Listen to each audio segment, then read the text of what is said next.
We don't need to make up good stories about our lives.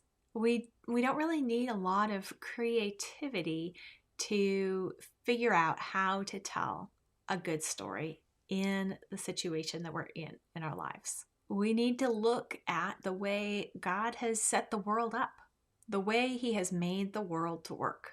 And that will give us the plot lines, the metaphors, the similes that we need to see what's actually happening in our life.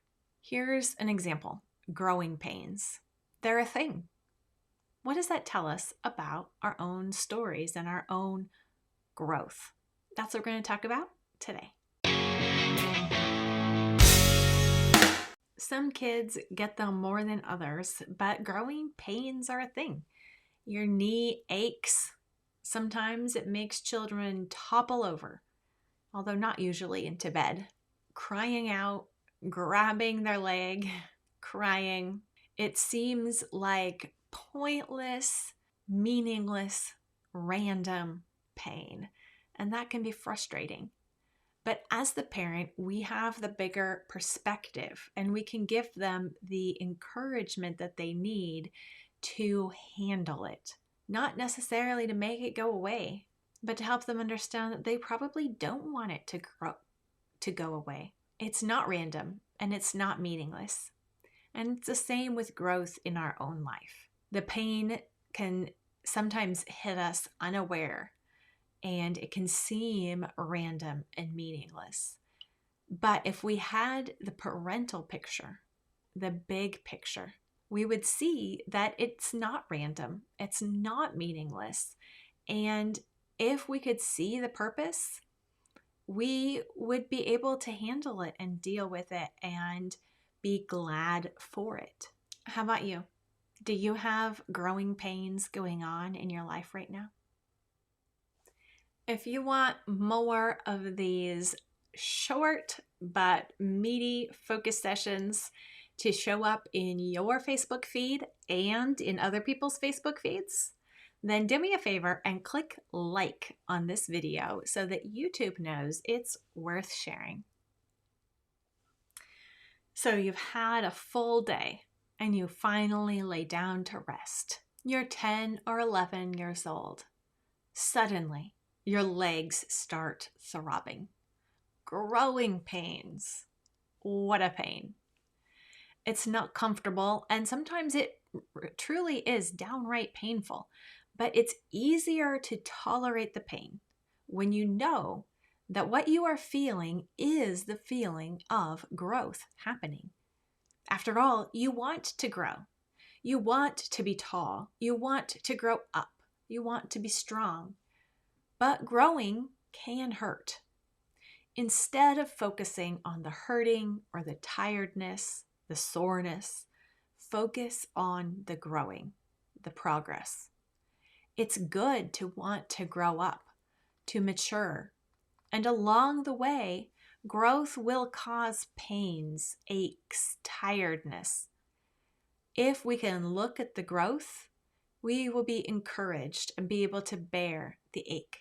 If we focus exclusively on how we feel, though, then we will be discouraged, sad, and upset. We need to feel the growing rather than the aching. If your head hurts after math, you're probably getting smarter. Don't get upset, get glad, and get outside. When your heart and your mind are fighting to be cranky and you struggle to win that fight to stay cheerful, but you succeed, you win, you smile, you have a real success to be cheerful about, even if it seems to have worn you out, that one little smile. Remember, prayer is the most effective weapon in the fight against a bad attitude. But even so, it can take effort and make us tired. When we want to give up because life is hard, because it's a pain, because it will take effort and we're tired, we can take on that effort as a challenge. We can keep going. Don't give up. Don't give in. Because the other side of the situation is growth.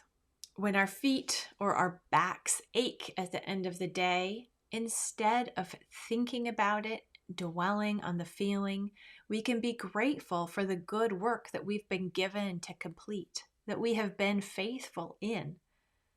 As James 1:4 says, let steadfastness have its full effect, that you may be perfect and complete, lacking in nothing.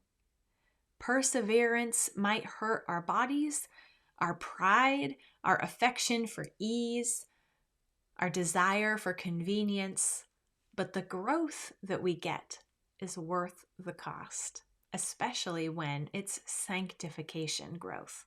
When we see the awkwardness of our growing children or feel a pang when they grow in independence, remember that passing the torch to them as the next generation is our aim.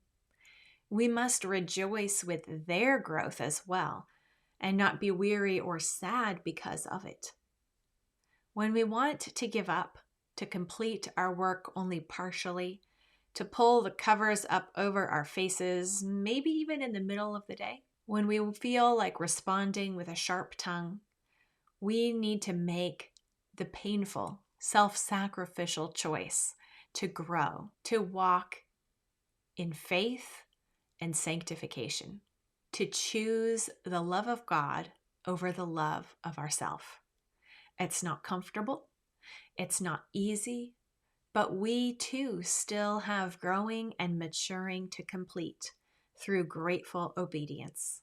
As Ephesians 4:15 says, rather, speaking the truth in love, we are to grow up in every way into Him who is the head, into Christ. The growing pains are worth it.